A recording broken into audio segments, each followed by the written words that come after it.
how can a food made by insects, stored inside wax, and kept without any refrigeration remain perfectly preserved for years, decades, or even centuries in a jar without spoiling?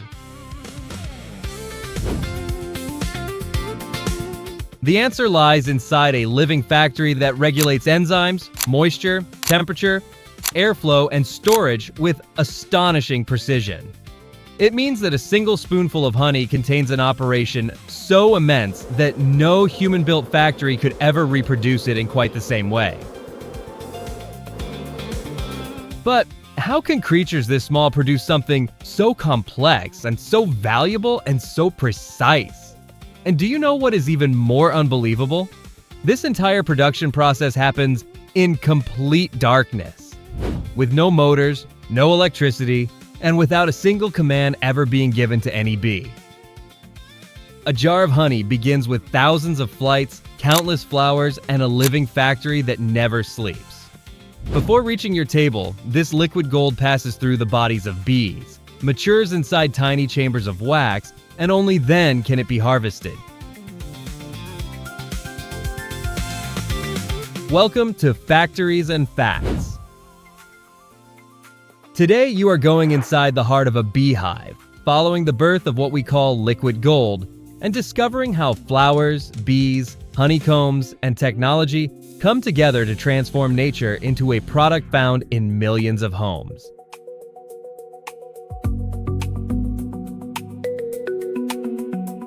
It all begins with a society organized with extraordinary precision. At its center is the queen, whose primary role is to lay eggs and ensure the colony continues. Around her, thousands of worker bees clean the cells, feed the larvae, produce wax, guard the entrance, ventilate the hive, and gather food. The drones, meanwhile, have a very different mission, mating with the queen during her nuptial flight. And remember what I said earlier? No bee receives orders the way workers might inside a human factory. Their organization emerges through chemical signals, physical contact, vibrations, and repeated behaviors. Each worker changes roles as she ages, beginning with duties inside the hive and later venturing outside in search of nectar, pollen, water, and plant resins. This is also where several different substances are produced. Nectar will become honey, pollen helps feed the colony, wax forms the honeycomb. Royal jelly nourishes the larvae and the queen. Propolis made from plant resins helps seal and protect the bee's home.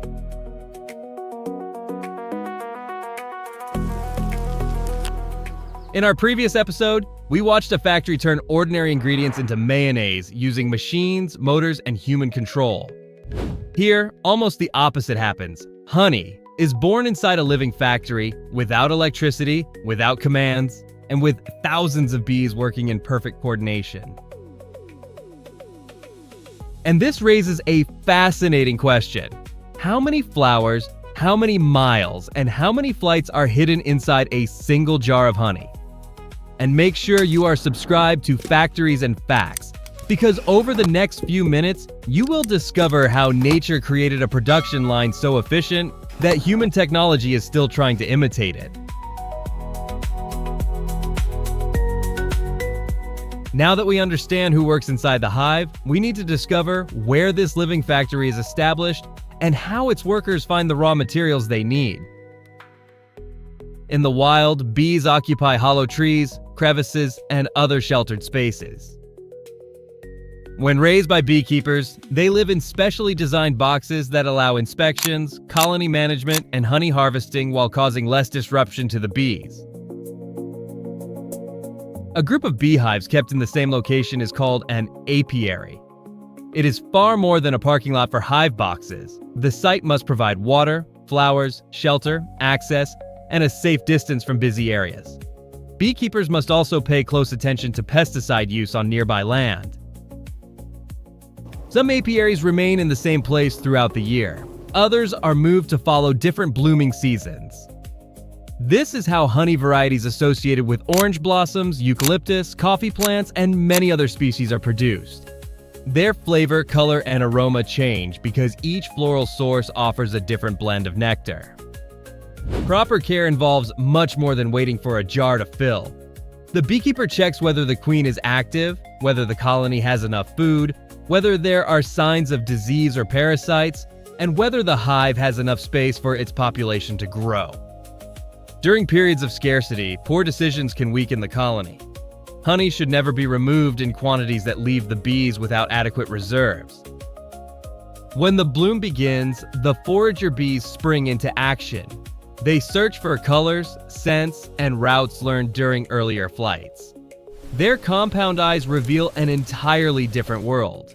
Bees can see part of the ultraviolet spectrum, a range invisible to humans. Many flowers display ultraviolet patterns that act almost like arrows pointing directly toward hidden nectar. Finding a rich food source is only half the job. The bee must return and tell the others where it is. To do this, she performs what is known as the waggle dance, also called the bee dance. It is a sophisticated communication system studied by Austrian zoologist Karl von Frisch and forms part of what scientists call the language of bees. During the dance, the direction of the waggle run indicates the route in relation to the sun, while its duration helps communicate the distance to the flowers. Inside a dark hive, the bee's body becomes a living map.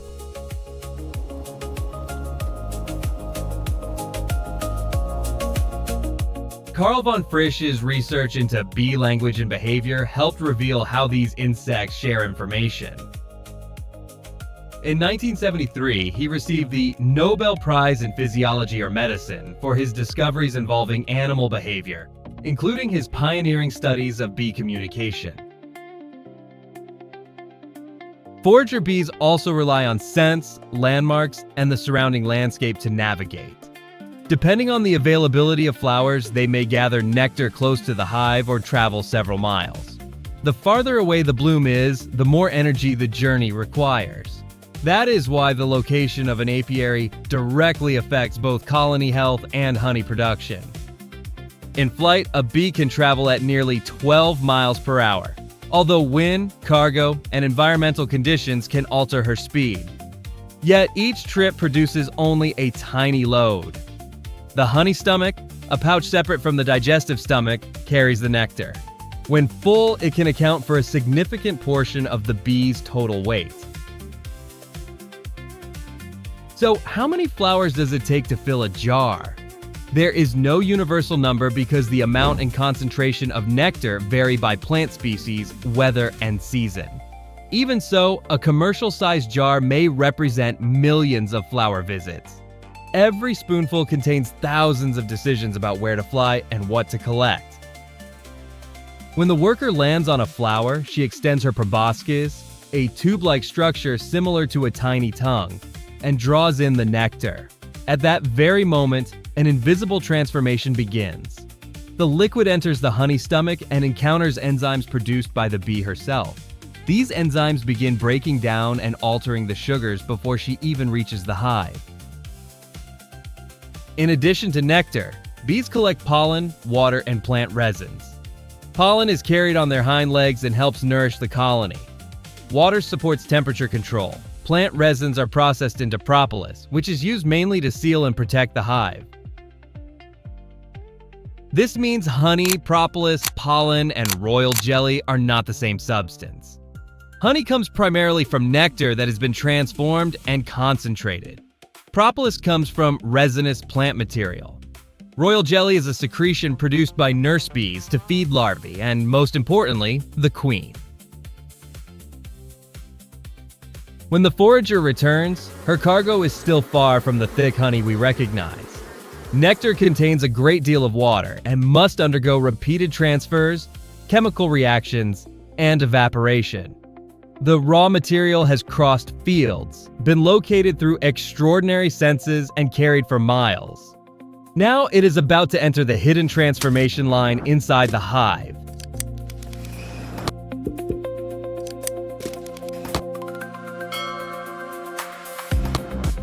When the forager reaches the hive, she does not deposit the nectar directly into the honeycomb. First, she passes small portions to other worker bees. This process, known as trophallaxis, may look like a simple exchange of food, but it functions as a chain of microscopic transformations. With every transfer, additional enzymes come into contact with the nectar and continue changing its composition. Next, the liquid is spread in thin layers inside the honeycomb cells. At this stage, it still contains too much water to be considered mature honey. If it were stored this way, it could ferment. So the hive begins a drying operation using heat, airflow, and coordinated teamwork. Hundreds of worker bees fan their wings near the entrance and across the combs. This airflow lowers the moisture level and speeds up evaporation. It is almost as if the hive had its own natural industrial ventilation system. At the same time, the heat generated by the colony helps maintain the right conditions for the process. Little by little, the nectar thickens. Sucrose is partially broken down into simpler sugars, mainly glucose and fructose. Acidity rises, water content falls, and the liquid develops properties that make it difficult for many microorganisms to grow. This combination is what makes honey so stable when stored properly. But how do the bees know when it is ready? They detect changes in consistency and moisture. Once the contents reach the proper stage, they seal each cell with a wax cap called a capping. A frame that is almost completely capped is one of the clearest signs of maturity a beekeeper looks for. The honeycomb itself is also a feat of engineering. Its hexagonal cells use space and material with remarkable efficiency. Wax is produced by glands in worker bees and appears as tiny flakes. It is then chewed, shaped, and built into the structure. Each wall looks delicate, yet it supports food, developing brood, and thousands of bees. And there is an important myth worth clearing up. Honey is not vomit in the ordinary sense. Nectar is stored in the honey stomach, a specialized pouch separate from the digestive stomach. It is regurgitated in a controlled way so it can be transferred and processed without following the same pathway as normal digestion. Nor is propolis naturally mixed into honey in any meaningful amount. Propolis comes from plant resins and is used to seal gaps and protect the hive. Royal jelly, on the other hand, is a secretion produced by nurse bees. Each substance comes from a different function inside this living factory. And here lies one of the greatest secrets of liquid gold. Bees control moisture, temperature, ventilation, storage, and protection, all without motors, electronic sensors, or human supervisors. Now that the honey has matured and the combs have been sealed, a new challenge begins. How can this treasure be removed without destroying the hive, harming the brood, or leaving the bees without food? This is where the beekeeper's careful work begins. The honey is mature, the cells are sealed, and the hive holds a valuable reserve. But harvesting cannot begin carelessly. Before removing a single frame, the beekeeper studies the bee's behavior, the weather conditions, and how fully the comb has been capped. Frames containing nectar that is still too moist can compromise the entire batch, because excess water increases the risk of fermentation. Dressed in a protective suit, gloves, boots, and a veil, the beekeeper approaches the hive with calm, deliberate movements. The smoker releases small amounts of cool smoke. It helps reduce the bee's defensive response, but it must be used carefully. Too much smoke can stress the colony and leave unwanted odors near the honey.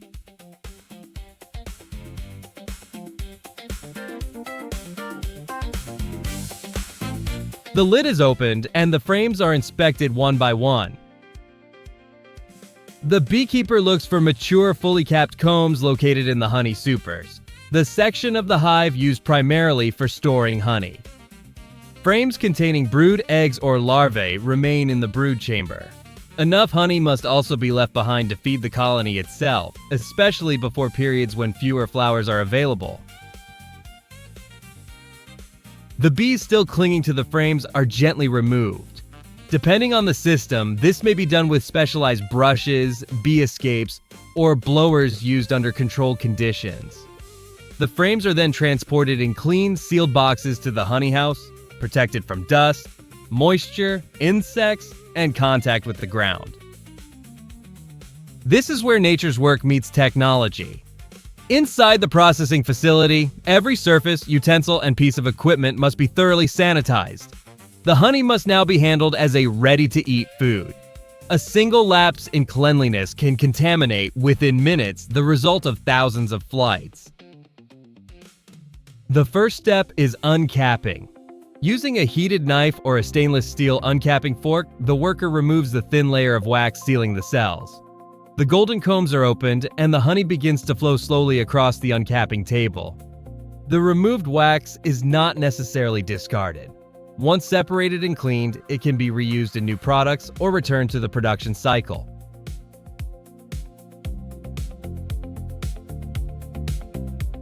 The frames now enter the extractor. They are placed in holders around a central shaft and begin to spin. Centrifugal force pulls the honey out of the cells and flings it against the inner wall of the machine. The liquid then runs to the bottom and exits through a valve. The ingenious part is that the comb can remain almost completely intact and be returned to the hive, sparing the bees the enormous effort required to rebuild it. Consider the scale of that single detail. Producing wax demands both food and energy from the colony. When the combs are preserved, the workers can devote more effort to gathering and storing nectar. One simple management decision can change the efficiency of the entire living factory. Did you ever imagine that the same honeycombs could be used again? Tell us in the comments what has surprised you most so far, and let us know your city and state as well. That way we can see just how far this journey into the world of honey is reaching. As it leaves the extractor, the honey may still contain tiny fragments of wax, particles of propolis, and air bubbles. It therefore passes through appropriate strainers or filters. The goal is to remove physical debris without turning the honey into an artificially refined product. Next comes settling. The filtered honey remains in sealed tanks for a controlled period. Air bubbles and lighter particles rise to the surface while other residues settle. It is a quiet stage, but a crucial one for creating a uniform product before testing and bottling. Temperature control also matters. Excessive heat can alter the aroma, flavor, and compounds used as indicators of quality. When gentle heating is needed to improve flow or support approved processing steps, both the time and temperature must be carefully controlled.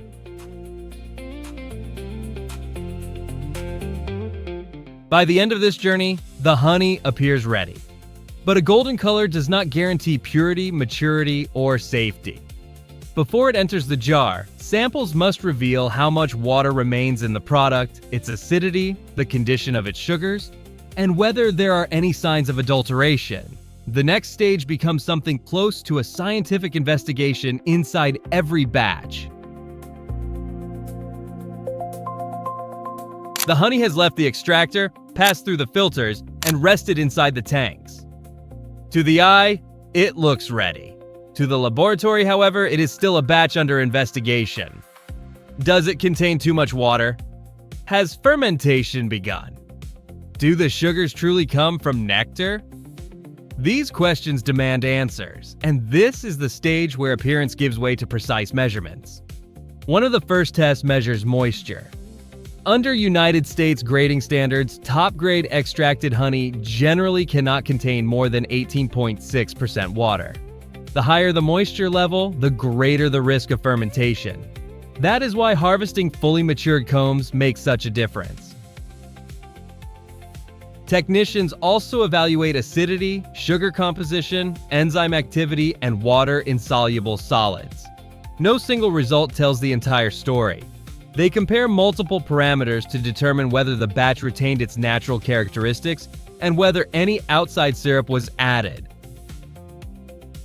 This is where a common misunderstanding appears. Pure honey does not mean sugar-free honey. honey is naturally rich in glucose and fructose, which come from nectar processed by bees. No added sugar means that cane sugar, commercial glucose, corn syrup, or sweeteners from other sources were not added. Under international standards, a product sold as honey should not contain additional ingredients.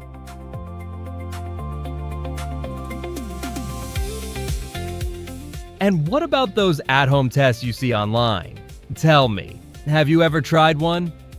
Dropping honey into water, trying to burn it, or watching how it flows cannot prove purity. Moisture, temperature, floral source, and crystallization all change how honey behaves. Confirming adulteration requires laboratory analysis. Crystallization also misleads many people. When honey becomes thick or grainy, some consumers assume it has spoiled or that sugar was added. In most cases, it is a natural process caused by glucose crystals. Some varieties crystallize quickly, while others remain liquid much longer depending on their composition, temperature, and botanical origin. Color and flavor can vary as well. A light-colored honey may taste mild, while a darker variety may have a much stronger aroma. But color alone does not create a universal standard of quality. Floral source, region, climate, bee species, and beekeeping practices leave a different signature on every batch. Once approved, the honey moves to the filling line. Dispensing machines pour precise amounts into sanitized jars, which then receive lids, tamper-evident seals, labels, lot codes, and best-by dates. Traceability makes it possible to track each jar back through processing and even to the apiary where it originated.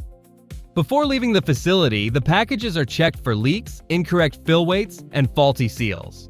Only then are they packed into boxes and shipped to distribution centers. But two questions still remain. Which countries lead the world in honey production, and is there really one variety that deserves to be called the best honey on Earth?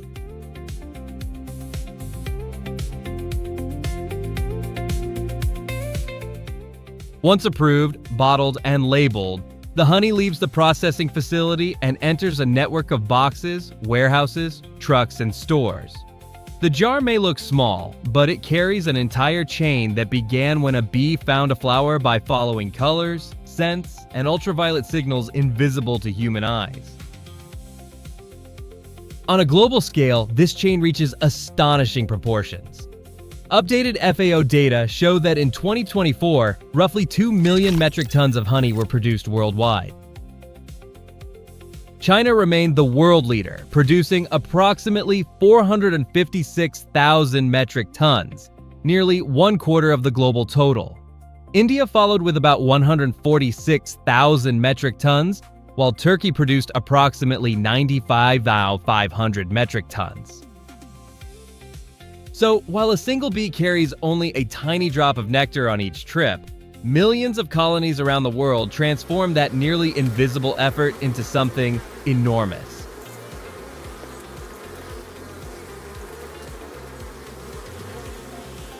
But what is the best honey in the world? There is no single scientific answer. Competitions judge flavor and aroma, markets value rarity and origin, and laboratories examine composition and authenticity. Manuka honey, made from the nectar of the Manuka plant in New Zealand, has become one of the most famous and expensive varieties in the world. To be exported under that name, it must meet an official definition of authenticity. The nickname liquid gold makes perfect sense. Honey concentrates biological labor, energy drawn from flowers, the beekeeper's knowledge, and a process that cannot be rushed without limits. And some of its value can never fit inside a jar. As bees visit flowers, they carry pollen and help many plants reproduce. Caring for apiaries means avoiding excessive harvesting, monitoring disease, and reducing exposure to pesticides. Producing honey depends on keeping the living factory that creates it alive. And here is the final surprise. Bees created honey as a food reserve for the colony, not for human beings. We learned how to harvest part of that supply, process it, and distribute it without breaking the cycle. From flower to filling line, every jar holds a story that almost never appears on the label. Subscribe to Factories and Facts to keep discovering how nature and technology transform raw materials into products found in our everyday lives. And tell us in the comments, which discovery about honey surprised you the most today?